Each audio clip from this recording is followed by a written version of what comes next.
নৃসিংহদেবের এতটা মহিমা, কার যদি কোনো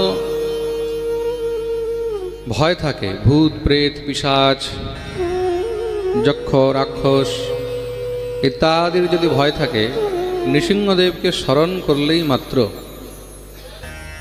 সেই সমস্ত ভয় দূর হয়ে যায়। কোনো গৃহে কোনো ঘরের মধ্যে যদি ভূত প্রেতের বাধা থাকে, সেই গৃহের মধ্যে নৃসিংহদেবের চিত্রপট মানে ফটো বা নৃসিংহদেবের শ্রী বিগ্রহ স্থাপনা করা উচিত। মন দিয়ে শুনবে। ভূত প্রেত পিশাচাশ্চ রাক্ষসা দানবাশ্চ যে তম দৃष्ट्वा প্রপলায়ন্তে দেশাৎ দেশান্তরম ধ্রুবম। শ্রী নৃসিংহদেবকে দর্শন করলে মাত্রই তারা সেই স্থান পরিত্যাগ করে দিয়ে পালিয়ে যায়। প্রপলায়ন্তে, প্রপলায়ন্তে, একদম পলায়ন করে যায়। তার জন্য অনেক সময় দেখবে ঘরের মধ্যে অনেকে ভয় বা অনেক প্রকারের ব্যাধা এগুলো সব ব্যাপ্ত হয়ে থাকে। অনেকে বলে না, মানে খুব ভয় লাগে, হ্যাঁ, তা তাদেরকে নিত্য নৃসিংহ কবচ পাঠ করা উচিত, বা নৃসিংহ ভগবানের ছোট্ট একটি লকেট ধারণ করে রাখবে, বা নৃসিংহ কবচ ধারণ করে রাখবে। তাতেই সমস্ত সব ব্যাধা এবং ভয় থেকে সদা সর্বদার জন্য মুক্তি হয়ে যায়। প্রেম সে বলো রাধে রাধে। এই পিলারটার মধ্যে যে বেলুন আছে এটা সরিয়ে দাও তো একদম। যাও, পিছনের ভক্তরা দেখতে পাচ্ছে না। আর এই হরি মন্দিরের মধ্যে নিচে যতগুলো বেলুন আছে এগুলো সরিয়ে দাও সবগুলো।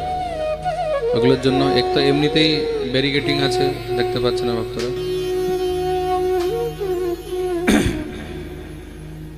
যা দুইজন ভিতরে চলে যাও, হরি মন্দিরের নিচে যেই ব্যারিকেটিং গুলোর মধ্যে আছে বেলুনগুলো, এগুলো সরিয়ে দাও।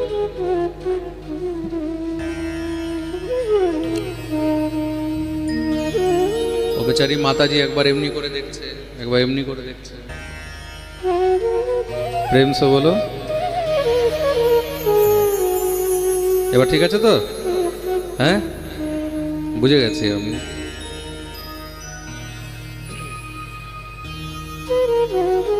ঝাড়ু কি করে? ঝাড়ু ঘরের মধ্যে লক্ষ্মী নিয়ে আসে। যে গৃহের মধ্যে নিত্য ঝাড়ু লাগানো হয়, সেই গৃহের থেকে দরিদ্রতা অলক্ষ্মী বেরিয়ে যায়। যে ঘরের মধ্যে ঝাড়ু পড়ে না, খুব মন দিয়ে শুনবে। প্রথমত আরেকটা জিনিস শুনে রাখবে, যেই শয়ন কক্ষে, যেই ঘরের মধ্যে ঘুমানো হয়, যেটাকে আমরা বেডরুম বলি, যদি কোনো শয়নকক্ষে বেডরুমের মধ্যে মাকড়সার জাল হয়ে আছে, খুব মন দিয়ে শুনবে, সেই ঘরে কখনো শান্তি হয়। এটা সবসময় মনে রাখবে। তা নিজের বেডরুমের শয়নকক্ষে যেন কখনো ভুলেও মাকড়সার জাল না লাগে। বেডরুমের মধ্যে মাকড়সার জাল লাগা মানেই ঘরের মধ্যে অশান্তি আরম্ভ। প্রেম সে বলো। এসব কিছু কিছু এমন জিনিস যেগুলোকে আমরা কখনো খেয়াল করি না, আমরা কখনো এগুলোকে ভালো করে ট্রিটমেন্ট করি না, আর দেখা গেল আমাদেরকে কষ্টগুলো ভোগ করতে। তার জন্য শয়ন কক্ষের মধ্যে কখনো বিছানা এলোমেলো রাখতে নেই। যেখানে আপনি ঘুমাচ্ছেন সেখানে যত নেগেটিভ এনার্জি থাকবে, ততই ঘরের মধ্যে নেগেটিভিটি বাড়বে। তা পজিটিভ এনার্জি যেন ঘরের মধ্যে থাকে। মাকড়সার জাল, এটা কি? এটা নেগেটিভ এনার্জি, এটা হলো নেগেটিভ এনার্জি। বাস্তুশাস্ত্রের অনুসারে ঘরের মধ্যে দেখুন, গৃহের সুখের জন্য ভগবান সব জিনিসের জন্য আলাদা আলাদা শাস্ত্র রচনা করেছেন তো, হ্যাঁ, চিকিৎসা শাস্ত্র, বাস্তুশাস্ত্র। তো বাস্তুশাস্ত্রের মধ্যে যখন আপনারা পড়বেন, তখন সেখানে এইসব জিনিসগুলো বর্ণন করা রয়েছে। ঘরের মধ্যে মাকড়সার জাল, এগুলো সব নেগেটিভিটি নিয়ে আসে। বিছানা এলোমেলো রাখা, এগুলো সব নেগেটিভিটি নিয়ে আসে। এগুলোতে ঘরের মধ্যে নকারাত্মক, সবসময় লড়াই ঝগড়া, সবসময় অশান্তি ইত্যাদি লেগেই থাকে। তার জন্য ঘুম থেকে উঠেছেন, সঙ্গে সঙ্গে বিছানা ভাঁজ করে রেখে দেন। দেখবেন কোনো সময় ভুলেও যেন রুমের মধ্যে মাকড়সার জাল ইত্যাদি না লেগে থাকে, পয় পরিষ্কার রাখা উচিত। প্রেম সে বলো। হ্যাঁ, তা কেউ যদি ওদিন ঝাড়ু কিনতে চায়, তা ঝাড়ু কিনলে কোনো দোষ নেই, কিনতে পারো। এটা তো গরিব ধনী সবাই কিনতে পারে, কিন্তু সেদিন এই যে সোনা চাঁদি হীরা এসব কেনার কোনো বিধান নেই। প্রেম সে বলো। বাকি এখন অনেকে ক্রিটিসাইজ করতে পারে যে সোনা চাঁদি কিনে কি লাভ, এসব কেনা বেকার। দেখুন, ক্রিটিসাইজের বিষয় তো নয়। আপনি যদি সোনা বা চাঁদি কিনে রাখছেন, চাহে সেটা কোনো একটা বাহানা করেই কিনুন, কিনলে ঘরের মধ্যে একটা কিছু না কিছু স্থায়ী সম্পত্তি তো তৈরি হচ্ছে। প্রত্যেক বছর যদি আপনি একটা সোনার কয়েনও কিনলেন, একটা চাঁদির কয়েনও কিনলেন, 10 বছর 15 বছর 20 বছর পরে গিয়ে ওইটা যখন একত্র হবে, আপনি সেটা দিয়ে কোনো সৎকর্মও করতে পারবেন। মেয়ের বিয়ে আছে, ছেলের বিয়ে আছে, লেখাপড়া আছে, তখন ওইটাকে বিক্রয় করে দিলেন, তা সেটাও একটা সম্পত্তি, পুঁজি। সোনা চাঁদি ইত্যাদি ক্রয় করা এগুলো কোনো খারাপ জিনিস নয়। কোনো সময় দেখুন, এই সংসারের মধ্যে প্রত্যেক জিনিসকে ক্রিটিসাইজ করার জন্য হাজারো লোক বসে থাকে। দেখবেন অনেকে অনেক সময় ক্রিটিসাইজ করবে, অনেক সময় বলবে আরে এগুলো সব পাগলামি টাগলামি, এসব বিচার করে লাভ নেই। আপনি যদি কিনছেন, কেনা মানে ভালো, সোনাও কিনুন, চাঁদিও কিনুন, এমন বস্তু কিনুন যেটা আপনার অ্যাসেটস হয়ে থাকবে, আপনার ঘরে পুঁজি হয়ে থাকবে। এগুলো কেনা কোনো দোষ নয়, কিনতে পারেন আপনারা। কিন্তু বিশেষ করে ধনত্রয়োদশী ধনতেরসের দিন ধন্বন্তরী ভগবানের পুজো করা হয়। ধন্বন্তরী ভগবানের পুজো করলে কি হয়? ধন্বন্তরী ভগবান যদি কৃপা করেন, তাহলে গৃহের মধ্যে আরোগ্যতা হয়, গৃহের মধ্যে আরোগ্যতা হয়, অসুস্থতা আস্তে আস্তে নষ্ট হয়। তার জন্য ধন্বন্তরী পূজন করা উচিত। প্রেম সে বলো। ধন্বন্তরী ভগবান অমৃত নিয়ে প্রকট হলেন। দত্তরা কি করেছেন? সঙ্গে সঙ্গে গিয়ে ধন্বন্তরীর হাত থেকে সেই অমৃতের কলস নিয়ে পালিয়ে গেছে। দেবতাগণ সব কাঁদছেন, প্রভু এই কি হলো, আমরা তো আর তাহলে অমৃত পাবো না। ভগবান বললেন চিন্তা করো না, হাম হ্যাঁ তো ক্যা গম হ্যাঁ, আমি আছি, কোনো চিন্তা নেই। তাহলে প্রভু আমরা তো আর পাবো না অমৃত। ভগবান বললেন আরে ভাই, এই সংসারে কে কোন জিনিস পাবে না পাবে সেটা আমার উপরে ছাড়ো। মানুষ নিজে পরিশ্রম করুক, ছল চাতুরি করুক, যতই কিছু করে অর্থ সম্পত্তি একত্র করতে পারে, কিন্তু আমার কৃপা ছাড়া এগুলো ভোগ করতে পারবে না। প্রেম সে বলো। ঈশ্বরের ইচ্ছা না হলে সংসারের সবকিছু থেকেও মানুষ ভোগ করতে পারে না। দেখা গেল লাখ লাখ কোটি কোটি টাকা আছে, কিন্তু ঠিক মতন খাবার খেতে পারছে না। কেন? ডাক্তার মানা করেছে, একদম বয়েল করে খেতে হয়, তাও খুব মহারাজ একদম ভেবে চিনতে, এইটা খেতে পারবে না, ওটা খেতে পারবে না। কেন? ডাক্তার মানা করেছে। কি বলে? ক্যান্সার, আলসার, সুগার, কত রকমের রোগ, কত রকমের ব্যাধি, তাই তো? থেকেও আপনি ভোগ করতে পারবেন তার কোনো গ্যারান্টি নেই। কোটি কোটি টাকা ঘরের মধ্যে এসি লাগাতে পারছে না। কেন?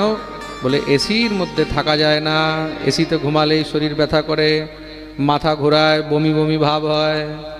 হ্যাঁ, প্রেম সে বলো। তার ইচ্ছা না হলে তুমি যে সুখ উপভোগ করতে পারবে তার কোনো গ্যারান্টি নেই। আর তার যদি কৃপা হয়, কিছু না থাকলেও তুমি সব ভোগ করতে পারবে। প্রেম সে বলো।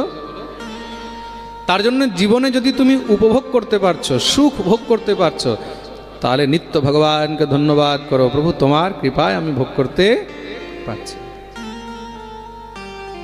ঈশ্বরকে ধন্যবাদ করো। দত্তরা অমৃতের কলস তো নিয়ে গেছে, কিন্তু কি হয়েছে? ভগবানের ভগবতী মায়ার কারণে তাদের মধ্যে দ্বন্দ্ব আরম্ভ হয়ে গেছে, ঝগড়া শুরু হয়ে গেছে। ও বলছে আগে আমি খাবো, ও বলছে আগে আমি খাবো। আহম পূর্বম নত্বম নত্বমিতি, প্রভু তুই না, আগে আমি, আগে আমি। ঝগড়া আরম্ভ হয়ে গেল।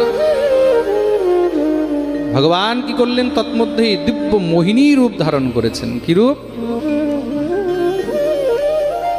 ভগবান মোহিনী রূপ ধারণ করেছেন। এটাও ভগবানের আরেকটি অবতার। বলিয়ে মোহিনী ভগবান কি। মোহিনী ভগবান যখনই সামনে দিয়ে যাচ্ছেন, দত্তরা মোহিনী ভগবানকে দেখে একদম মোহিত হয়ে গেছে। সব ঝগড়া টগড়া বন্ধ। দেবী দেবী দাঁড়াও দাঁড়াও, কি হয়েছে? বলে দেখো না, তোমাকে দেখে আমাদের সব দ্বন্দ্ব শেষ হয়ে গেল। তাহলে কি চাও? বলে দ্বন্দ্বের কারণ হলো এই অমৃত। তুমি যদি নিজের হাতে আমাদেরকে অমৃত পরিবেশন করে দাও, তাহলে আমাদের মধ্যে আর কোনো দ্বন্দ্ব থাকবে না। মোহিনী বললেন, দেখো আমার উপরে কেন বিশ্বাস করছো? আমার কোনো গ্যারান্টি আছে আমি যদি নিয়ে পালিয়ে যাই? বলে না, তোমাকে দেখেই মনে হচ্ছে তুমি কোনো কুলীন কন্যা।